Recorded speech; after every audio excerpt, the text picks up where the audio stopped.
राधे राधे आप सभी को नमस्ते। स्वागत है आपका हिंदी टीचर्स एकेडमी में। तो एलटी ग्रेड के VS और MRS के मेंस एग्ज़ाम के लिए हम लोग प्रश्न देख रहे थे। लिखित प्रश्नों की सीरीज हमारी थी जिसमें हमने 13 प्रश्न देख लिया था। आज हमारा 14वां प्रश्न है और ये प्रश्न आगे जाएगा 100-200 तक एग्ज़ाम से पहले। 200 तक प्रश्न कराने का टारगेट है कि 150 से 200 के बीच में आप लोगों को प्रश्न करा देना है। जितना हो पाए उतना बेस्ट देना है। एक थ्योरी वाइज चलेगा और एक प्रश्न वाइज क्लास चलेगी। तो अब ये क्लासें आपको लक्ष्य बैच में ऐप पर मिलेंगी। आप लोगों को बताया गया होगा कि एलटी और KVS और MRS के मेंस एग्ज़ाम के लिए लक्ष्य बैच आ चुका है। जुड़ने के लिए आप लोग इसी नंबर पे संपर्क करेंगे 94 52 86 93 35 या प्ले स्टोर से Hindi teachers academy app download करके वहाँ भी लक्ष्य बैच ज्वाइन कर सकते हैं। फीस मात्र 999 है और मेंस की बहुत शानदार बेहतरीन जानदार तैयारी आपको कराई जाएगी। तो आप सभी ज़रूर जुड़ें और एक बार विश्वास करिए रिजल्ट आपका बनेगा, ये गारंटी है। तो नंबर नोट कर लेंगे, इसी नंबर पे व्हाट्सअप या कॉल करके जुड़ सकते हैं आप, या खुद ही प्ले स्टोर से ऐप डाउनलोड करके लक्ष्य बैच ज्वाइन करेंगे। तो ये प्रश्न आपको 150-200 जितना कराऊंगी वो बैच में सब मिलेगा, यूट्यूब पे नहीं है। और आपको इनका PDF भी मिलेगा, तो दोनों चीज़ें मिलेंगी। तो आपके लिए फ़ायदा ही फ़ायदा है। जुड़िए और खूब मन लगा के पढ़िए। तो आज का 14 नंबर का प्रश्न है कि हिंदी कहानी के विकास में नई कहानी के योगदान को समझाइए। तो आइए इसको हम अब समझाते हैं।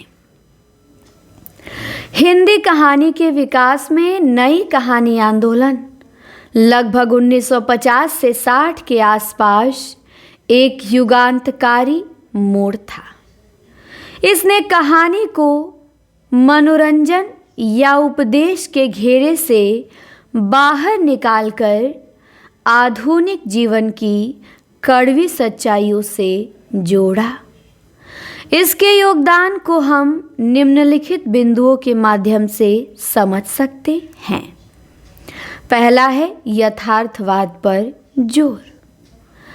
नई कहानी ने आदर्शवाद के पुराने ढर्रे को छोड़कर भोगते हुए यथार्थ को प्राथमिकता दी है। तो ध्यान रखेंगे, नई कहानी ने आदर्शवाद के पुराने ढर्रे को छोड़ के भोगते हुए यथार्थ को प्राथमिकता दिया है।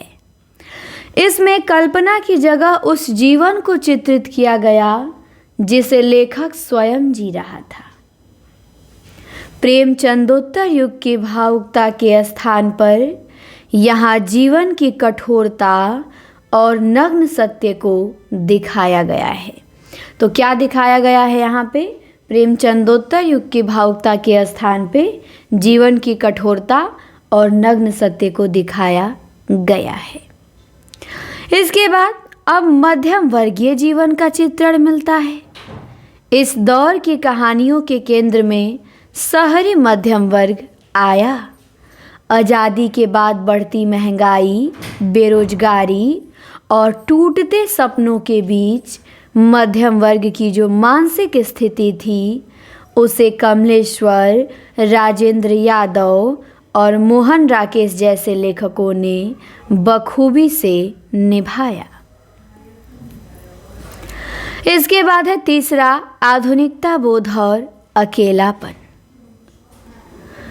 नई कहानी ने आधुनिक मनुष्य की विद्रूपता, अजनबीपन और अकेलेपन को स्वर दिया। भीड़ में खोए हुए इंसान की बेबसी और अस्तित्ववादी संकट इस काल की कहानियों की मुख्य पहचान बनी। उदाहरण के लिए निर्मल वर्मा की कहानियों में यह अकेलापन साफ झलकता है। तो आधुनिकता बोध और अकेलापन भी नई कहानी की विशेषता थी। इसके बाद है स्त्री पुरुषों संबंध में बदलाव देखने को मिला। पुरानी कहानियों में स्त्री अक्सर या तो देवी होती थी या दासी होती थी। नई कहानी ने पहली बार स्त्री पुरुष संबंधों को मनोवैज्ञानिक धरातल पे और देह की पवित्रता के रूढ़िवादी बंधनों से मुक्त होकर देखा। इसमें विवाह विच्छेद, विवाहेतर संबंध और स्त्री की अपनी स्वतंत्र चेतना को स्थान मिला। उदाहरण के लिए मन्नू भंडारी की कहानी यही सच है। इसके बाद 5वां पॉइंट है शिल्प और भाषा में नवीनता। नई कहानी ने भाषा को आडंबरों से मुक्त कर उसे सहज और सांकेतिक बनाया। अब कहानी का उद्देश्य केवल घटना सुनाना नहीं, बल्कि एक अनुभूति को पाठकों तक पहुंचाना था।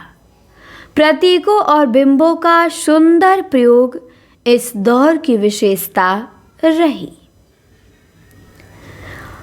इसके बाद नई कहानी के प्रमुख स्तंभ कौन से थे और उनकी रचनाएं कहानियां कौन सी हैं, ये देख लीजिए।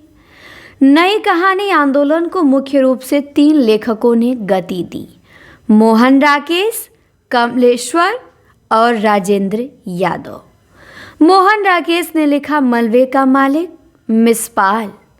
कमलेश्वर ने राजा निर्बंसिया, खोई हुई दिशाएं और राजेंद्र यादव ने जहां लक्ष्मी कैद है। अन्य भी महत्वपूर्ण लेखक थे नई कहानी के, जैसे निर्मल वर्मा, भीष्म साहनी, मन्नू भंडारी आदि। संक्षेप में कहा जाए तो नई कहानी ने हिंदी को व्यक्ति और परिवेश के गहरे अंतर संबंधों से जोड़ा।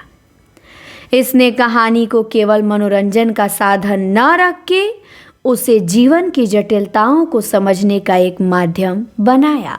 तो नई कहानी ने ये बताया कि कहानी केवल मनोरंजन का साधन नहीं है, उसे जीवन की जटिलताओं को समझने का भी माध्यम बनाया, उसे यथार्थ से जोड़ा, सामाजिक समस्याएं, सामाजिक मुद्दों को उसमें स्थान दिया। तो ये था नई कहानी का हिंदी कहानी के विकास में योगदान।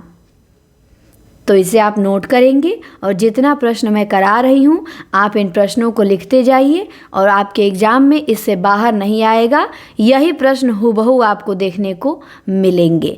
तो निश्चिंत होके बस यही पढ़िए और इन प्रश्नों को तैयार करिए। और जो टॉपिक वाइज मैं पढ़ा रही हूँ शुरू से थ्योरी, उसे भी देखिए, वो मिलेगा आपको लक्ष्य बैच पे। ये भी आगे अभी 15 नंबर का क्वेश्चन अब उसी में मिलेगा। फीस बहुत मिनिमम है, न के बराबर 999, ताकि आप सब लोग जुड़े। आप देखेंगे मेंस का बैच आएगा 10-10 हज़ार, 5-5 हज़ार, 3-3 हज़ार लोगों का कोर्स की फ़ीस है, लेकिन आपके लिए बहुत कम रखा गया है ताकि सब लोग जुड़ें और अपनी तैयारी बढ़िया से कर सकें। तो अब प्रश्न 15 है, नई कविता की प्रमुख प्रवृत्तियों पर संक्षेप में प्रकाश डालिए। इसकी भी अगली वीडियो आज ही मिलेगी और वो मिलेगी एप्लीकेशन पे। तो एप्लीकेशन डाउनलोड जरूर करें और क्लास कैसी लगी कमेंट में बताएंगे, अपने दोस्त मित्र साथी सभी के यहाँ शेयर करेंगे। धन्यवाद, हम मिलते हैं अगले वीडियो में।